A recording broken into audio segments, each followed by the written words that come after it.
بسم اللہ الرحمن الرحیم۔ الیکشن کمیشن آف پاکستان کے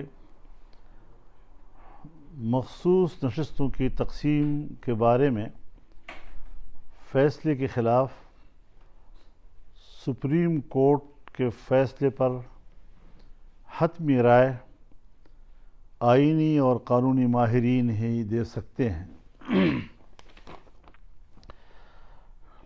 تاہم جمعیت علماء اسلام سپریم کورٹ کے فیصلے کو جزوی طور پر تسلیم کرتی ہے اور اس فیصلے کے نتیجے میں پی ٹی آئی کے ساتھ خیرسگالی کا اظہار کرتی ہے۔ ہم امید کرتے ہیں کہ دونوں جماعتوں کے باہمی تعلقات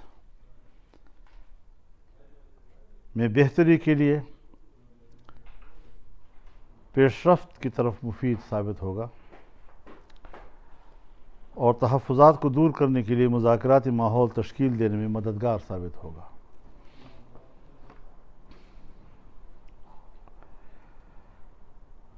جہاں تک نظر ثانی اپیل کا تعلق ہے،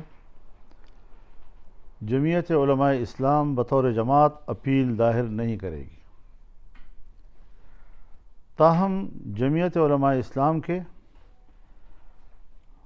وہ بعض افراد جو اس فیصلے سے براہ راست متاثر ہوئے ہیں، وہ انفرادی طور پر ہم ان کو اپیل کے حق کے استعمال سے نہیں روک سکیں گے۔ یہ ان کا حق ہوگا، لیکن بطور جماعت ہم اپیل نہیں کریں گے۔